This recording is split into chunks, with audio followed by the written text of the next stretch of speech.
this is JBugs and welcome to my Minecraft Bedrock survival guide. Today we're starting a brand new world and we'll see what you should do in your first few days in Minecraft. You can see we've spawned near some spruce trees and we're going to start by punching some of these to get some wood. I like keeping souvenirs from my world, so I'll put my first block to the side for now and then get back to gathering some logs. Once you have some logs, you can craft these into planks, from which you can get a crafting table. A crafting table has a 3x3 grid, which will unlock more recipes for you. We can then break some planks into sticks, which we can use to create a wooden pickaxe. I try to skip past wooden tools as far as possible, so we'll use this pickaxe to mine some stone that we can then use to get some better tools. We can then build some stone tools. We'll get a stone pickaxe to gather more stone, a shovel for dirt, an axe for wood, and a hoe which will help break leaves quicker. We'll also build a chest for souvenirs. Early game, you want to focus on gathering resources and take the opportunity to collect meat whenever you see cows, sheep, pig or chickens.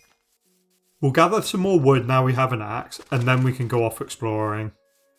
Once you've got the basics sorted, you should try to collect wool, as 3 pieces of wool will be enough to craft a bed, which will mean you can sleep through the night and avoid all the mobs. There's a couple of sheep nearby, so luckily I've got 2 bits of wool and I should be able to find a third piece pretty easily, hopefully. Food should be a priority early game. Whilst we've got some meat, it's not actually going to be great until it's cooked. So we're going to grab some sweet berries. These won't give you much saturation, but as an early game food source, it's easy and it's ready to eat straight away. Just be careful you don't get prickled like I did. We've come across some coal, which is a great find, as it will allow us to cook things and also to make torches. You should be able to find coal on the outside of hills or just inside caves. We've also been lucky to find another 4 sheep, which means we now have enough wool for our main bed as well as a backup bed we can carry with us as we explore, so we can always sleep the night away wherever we are. As you explore, watch where you tread. As you can see, there are some pretty well hidden ravines around here. There's some interesting resources there. I can see some copper, looks like some redstone too. It's worth scouting these ravines for anything interesting, as it can help you find some rarer ores. I even think there might be some diamonds down there. We'll come back later once we've got a way down and more importantly a way back up too. It may seem a bit harsh, but keep collecting meat and leather as you explore, as it's going to be a good food source and it's going to help later on in the game when it comes to enchanting. A turtle just dropped in that hole. Oh, looks like some glow squid are down there too. We don't really need them at the moment, but nice to see the wildlife. In the water we can find a few fish. These can be another source of food but can also drop bones. If when looking for wool you find different coloured sheep like a grey, a black and a white, then you won't be able to craft a bed as the wool is different colour.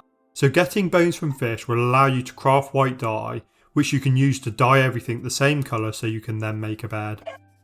Let's grab a bit of sugarcane too. This can be used when enchanting to create paper and books, so we'll grab it now and it will be useful further down the line. I had to explore that fox was making some really weird sounds. It's always good when you come across surface lava. It means you can get obsidian for enchanting and building a nether portal without having to explore deep into the caves.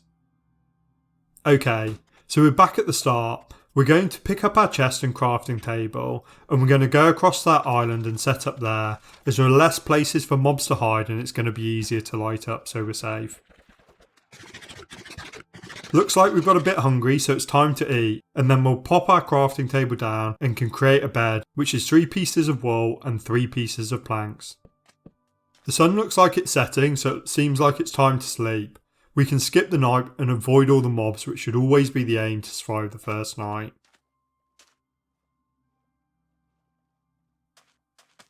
We'll drop down our chest and then pop in our souvenirs. In goes the wood and in goes the wooden pickaxe.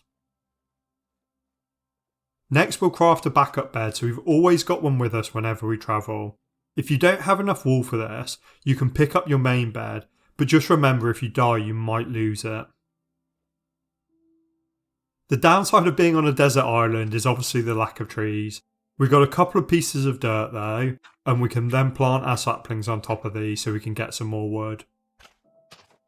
The bone from earlier we can break down into bone meal, and we can use this to try and grow the sapling. We can see some little green sparkles coming out as we click the tree.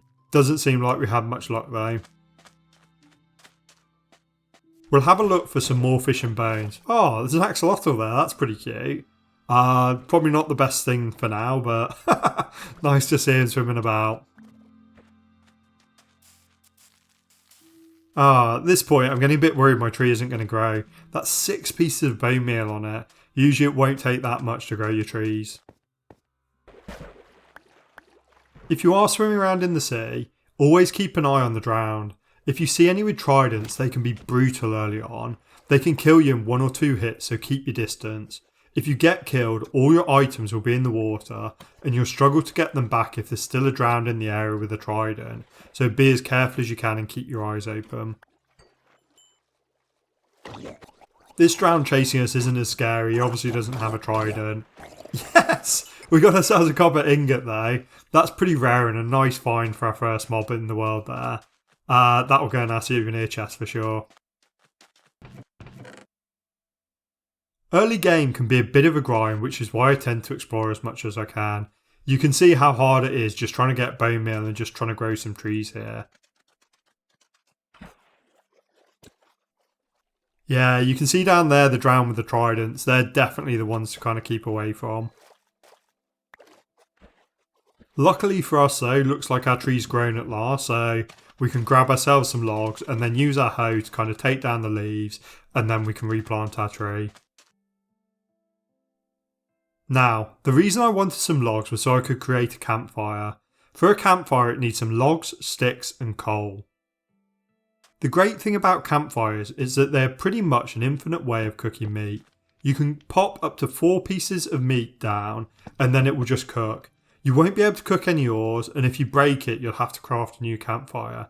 But overall it's the best way to cook meat early on in the game, even if it takes a few seconds for it to cook through.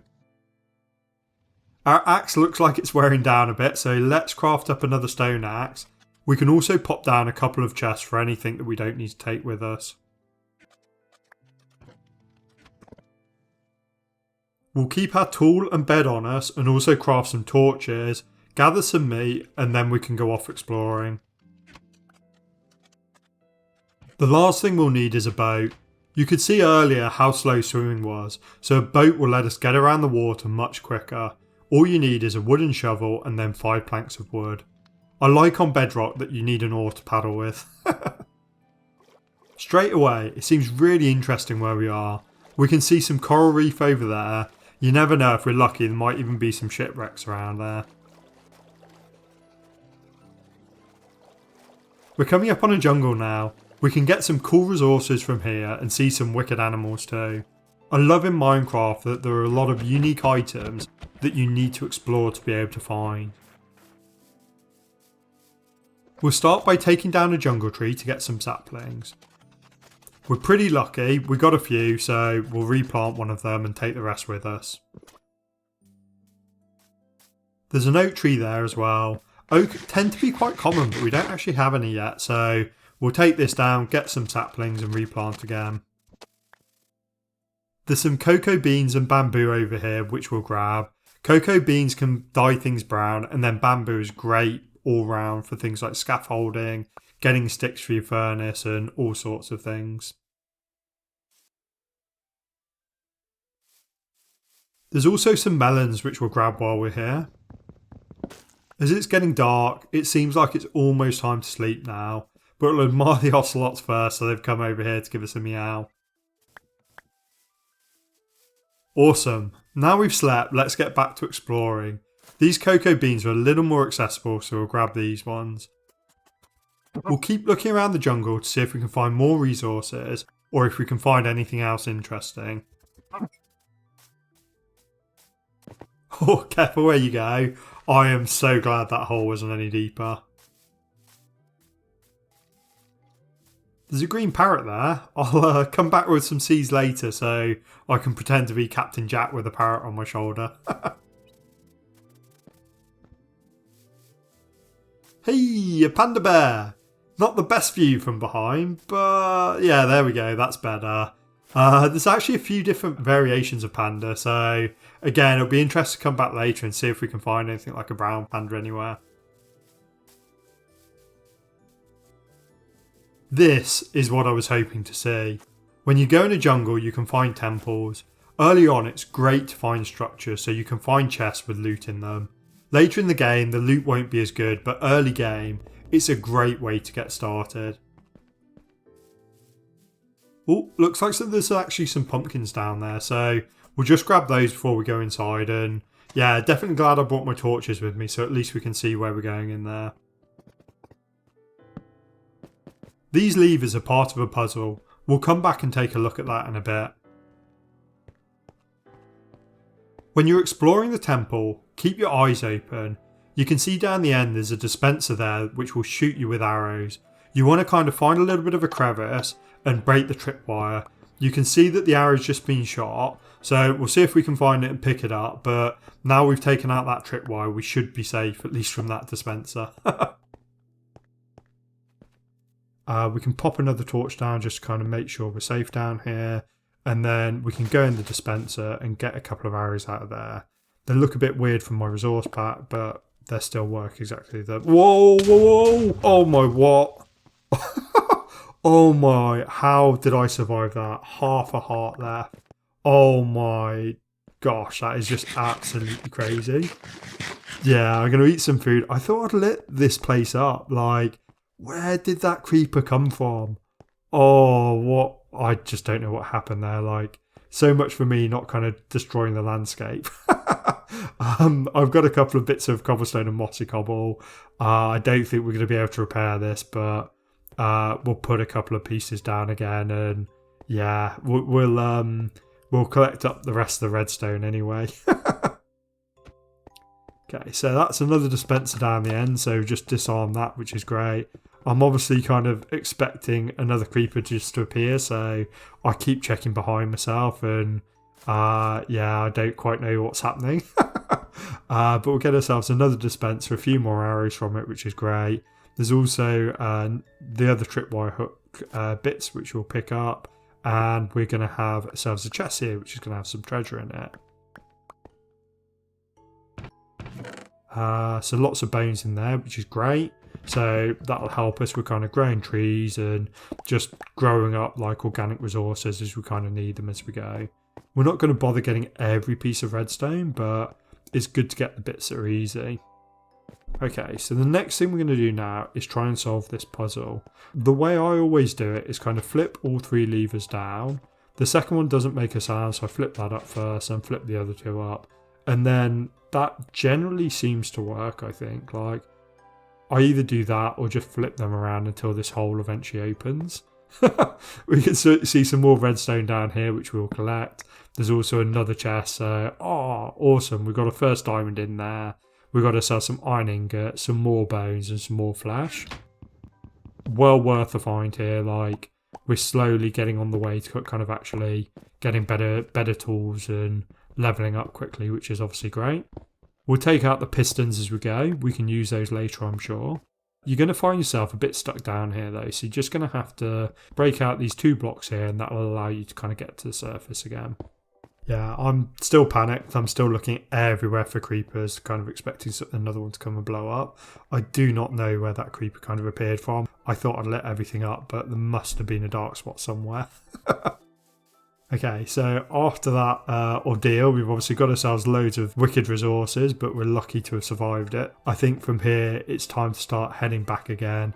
If there's anything along the way we see, great, I'm going to pick it up, but apart from that, time to go home. This is cool. I don't think the panda bear is really holding on to the bottom of the tree, but I think like it's laying on its back, and just because of where he is, he looks really awesome. Got a lot of things from this trip into the jungle. Got some diamonds, some iron, lots of different tree saplings, bamboo. Really good selection, so definitely happy I kind of made the trip here. Just on the way back now, and anything we can see that we think might be worth gathering, we're just going to collect up any more cows or other resources that we either want to get a bit more of or we haven't got yet. As you go around, make sure you kind of keep eating. You're going to notice your saturation bar kind of decreases over time. And when it gets to 0, you're going to start starving. I'm sure you're probably not going to come to that unless you kind of started off in a desert or something where there's no food. But yeah, if you go down to 3 haunches of like saturation, you're not actually going to be able to run anymore. So you might need to make a break for it from some weird mob. So the closer you can stay to full health and full saturation, the better you're going to be if you ever get into any trouble. You can see from this sapling we're back at the start again, which is great. I've got my boat out, my inventory's looking pretty full right now, so I'm going to get in it and I'm going to start heading back. I do want to kind of explore this coral area. You can see straight away there's some sea pickles. Definitely going to get myself one, because as soon as you've got one, if you then get some coral blocks, which you can buy from the Wandering Trader, or you can harvest out here, you can then actually grow more and more sea pickles. As you boat around, you're going to find it quite hard to see through the water, so as soon as you jump in there, you're going to actually get a better view. And I think over in the distance, that looks like a shipwreck there. So yeah, probably not the time to kind of go to it now, the sun's setting and inventory problems, but we'll be back here soon, no doubt. Awesome, we're back at base, we're well rested. Time to put a couple of things in our memento chest. So firstly, we'll put in a dispenser to remind us of the jungle temple, and then we're going to put in our first diamond of the game. So it's pretty sad I found a diamond and I'm not going to use it, but the first diamond of the game always goes in my memento chest. Everything else we're just going to bung in the storage chest for now. I tend to keep the coordinates turned on in my world. I just think it's so hard to find your way if you don't have them turned on and there's no debug screen like you kind of get in Java. So I kind of had a peek at that when I saw this wreck to start with, and actually it makes it really easy to get back here. Cool, so we're going to open the chest and actually looks like there's loads of cool stuff inside. We're going to break the chest, which will give us all the items. We are drowning a bit, so I think we'll be okay, but let's head to the surface. Cool, we can see we found ourselves a clock, we got some feathers, we also got ourselves some paper, but most interesting, we found ourselves a treasure map. So again, treasure maps are going to be super useful for finding gear early on in the game. So the way they work is, it's mostly like unrevealed, there's a bit of a brown outline of kind of where you are, and then as you kind of like go over the map, like it'll kind of reveal that terrain. There is also a big red X, and everyone knows what X means. X marks the spot. So what I always try and do is, the best I can do, I want to line myself up in the middle of that X, right? And once you get yourself in the middle of it, which looks like we're almost there at the moment, you can then actually go down, mine out the material and see what's there. We look pretty spot on at the moment, so we're going to come down here. We'll get a spade out and mine it, but I think we first got to get ourselves a little bit more air just to make sure we don't drown. Once we've filled up our lungs, we can go down and we can start breaking the sand blocks in. Perfect, first time found it. We got ourselves another diamond, which is awesome. We've also got ourselves a few bits of armour in there. Heart of the Sea, which you can only get from finding treasure. We're going to get the axe out again, break the chest, but I think that's a pretty decent find all around. Getting armour early game is going to be really important, regardless of what the armour is, whether it's chainmail, leather, like unenchanted armour, gold armour, whatever. As soon as you get something on, you're going to get a little bit more protection. So yeah, any armour you find, just put on. Cool, so we found ourselves a first Wandering Trader here. You can actually use emeralds to trade with the Wandering Trader to get resources. Sadly at the moment we don't have any emeralds, we can't do that, and we'll come back later in the game when we do. But for now we're just going to sadly actually kill his llamas, and the main reason for that is we get leads. And once you have leads, you're then going to find it much easier to kind of move other animals around. Leads are going to be super useful when you build your own animal farm. As soon as you've got leads, it becomes so much easier to transport cow, sheep, pig, whatever around the game. Not the nicest, but get the leads from him and you'll be grateful later. Cool, we've got ourselves a polar bear. We've also got ourselves some glow squid. Whilst not essential, we're going to kill the glow squid and get ourselves some glow ink sap. There are a few more around. I'm probably not going to be able to go for them because, yeah, I don't want to drown. But we've got ourselves a couple to keep us going anyway. And then it's time to get back in the boat and head back to base again. There's a couple of sand blocks floating on the water here. So that's usually a good sign that sand or gravel or something has kind of collapsed underneath. So if we go down here, we can, still see some floating up. We can see some bubbles. Okay, so this is a sign of a ravine nearby. So we can come down here and we're just going to have a poke around and see what there is. I thought there might be a chance of kind of some early game resources, some more diamonds or something like that. We can stand in kind of these bubble columns on the edge of these like cliffs and that'll help kind of fill up our air. But I just want to be careful because if you get sucked down by the bubble columns, you might find it a little bit hard to get up again. I can see some iron and a few other bits, but I don't think it's worth the risk of kind of going down there, trying to mine them. If I'm not careful, I'm going to suffocate. That's one of the big things early on. You don't want to die. As soon as you die, you're going to find it hard to get anything back from your inventory. And considering we've got quite a good haul at the moment, I would prefer to get that back to base rather than take a risk, potentially die and have to get all of those resources again, which might actually be a bit harder. Rain is one of those things in Minecraft that just isn't fun. As soon as it starts raining, your field of vision is going to start to shrink. You're going to find it harder to find landmarks and you're going to start to get lost. Not only that, in some of the storms it can actually allow mobs to spawn as well. So I got a bit lost here, even looking at coordinates I couldn't work out where I was going, but eventually I managed to kind of find my way back to base. Got back there, tried to sleep. It's not night so I can't sleep, so I'm just going to have to make do for now. I'll pop the treasure map in my chest as a bit of a memento, and then everything else will just kind of go in our main storage. Once we've cleared the rain and restocked our food, it's time to go off exploring again. We're going to head back into the spruce forest, but this time head in a slightly different direction. As we walk through the spruce forest, we see all these mountains nearby. And mountains are going to be great for mining ores. You can find emeralds in there, which you can't find anywhere else. We're not actually going to start to do that today, but I am kind of like scoping them out as somewhere that I want to come back later. And I think I'm going to build a mine around here. For this trip, I also crafted up some bone meal. Bone meal is great when it kind of comes to plants on Bedrock. That as you go around, you can just create more plants, but at the same time, you're not kind of stripping the land bare as well. We've obviously come across a different type of wood here as well. We've got some birch trees. Birch isn't the best kind of wood in my opinion, but at the same time, it's nice to have the ability to use it if we want to. Let's take it down a tree or two and see if we can get some saplings from it. So we found ourselves a bit of a cave here. I don't know how brave I'm feeling. I'm kind of eyeing it up like I might go inside, but I'm probably going to get some better gear and then I'll do my mining in probably one of the next episodes as well. Surface caves are going to be a great way just to kind of find iron ore, coal ore, some of those basic resources. And then the deeper down you go, the better the resources are, at least in 1.17 and earlier. 1.18 hasn't launched yet, but the plan is to kind of change the way all of the ores spawn, so actually different ores spawn at different levels.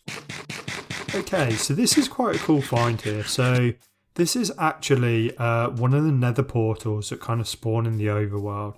So it's a ruined nether portal, so it's not actually going to work, but it's going to be, there's a bit of a ravine down here, so careful we don't fall into that. But ruined nether portals are meant to be a bit of a guide as to what you need to do to actually get in the nether.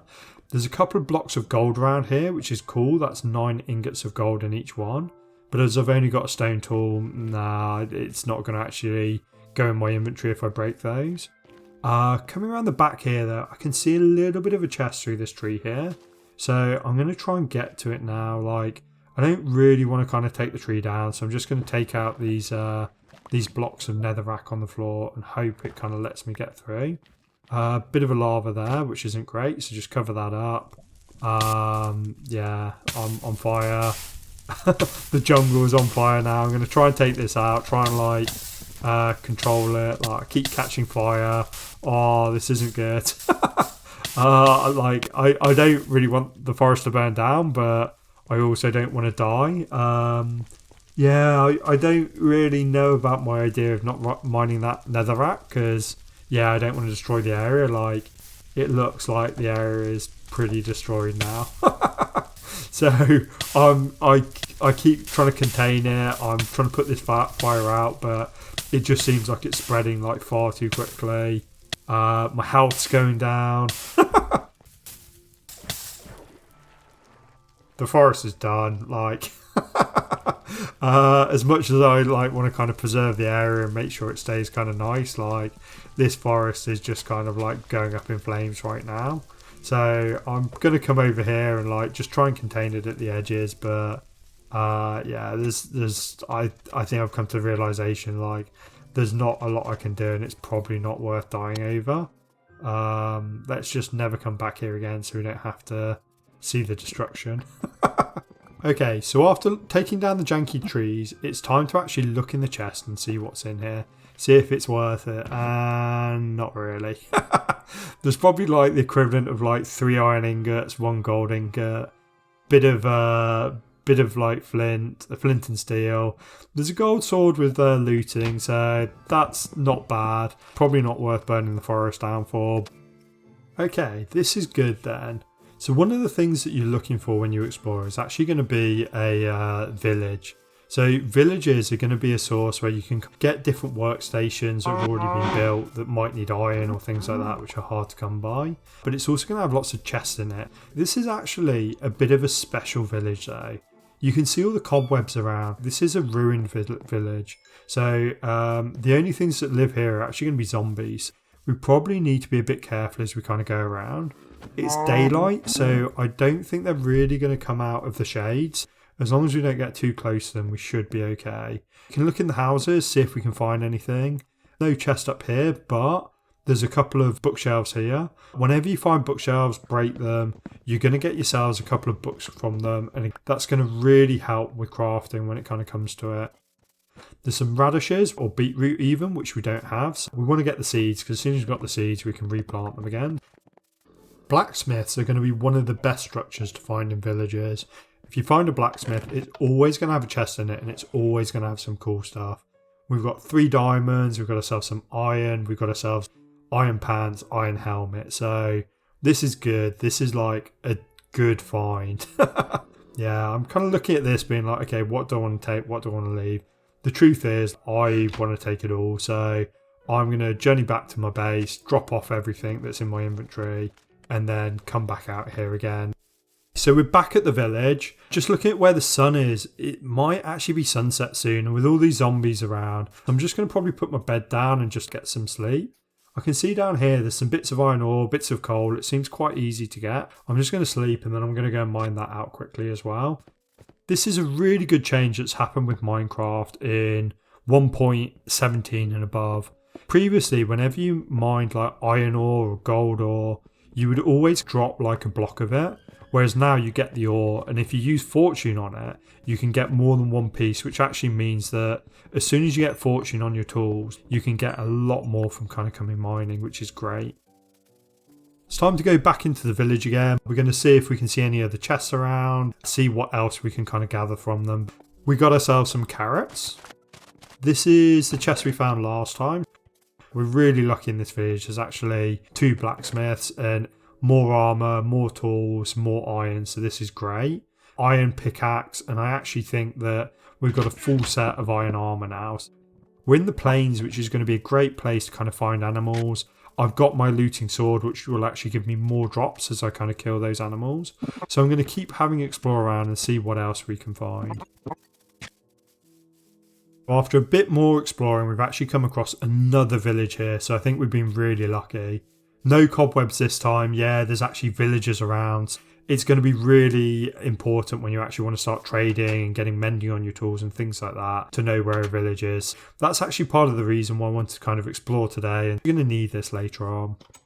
I kind of ran around this village like looking and seeing if we could find anything cool. Like, this loot definitely isn't as good as the last village. There's a few boxes with a few organic materials in there, like apples and potatoes and things. But yeah, there wasn't really a lot in this village. But knowing where the villagers are, like, that's well worth the effort. They've also got an iron golem here, so careful I don't annoy him too much, otherwise he might just punch me and kill me in like 2 shots. The iron golem is actually here to protect the villagers rather than kind of attacking you. So as long as you don't attack the villagers or attack the iron golem, you'll be fine. Whenever you find hay bales, like, always break them and kind of take them with you. For each hay bale, it'll actually have 9 pieces of wheat in it. When it comes to breeding up cattle, you're going to find it much easier if you've kind of collected these hay bales from the villagers. On the way back, I decided to stop at the zombie village again. I didn't actually collect anything to kind of put in my memento chest, so I want to kind of store the bell. Ah, that's a relief. We can see our home base in sight again. I'm actually thinking I'm going to use the flint and steel as my memento for the nether portal. Burned down half the forest, so I think that's going to be the best reminder. And let's just pop the bell in the chest as well. We're also going to put our stone pickaxe in here. It's probably been about an hour and a half of gameplay. I think we've been super lucky with the resources we found today. And hopefully it's shown that, like, when you start off on a new world, go exploring, find gear. It's going to be the best way to kind of get iron armor, iron tools, diamond tools, like, without so much grind kind of happening.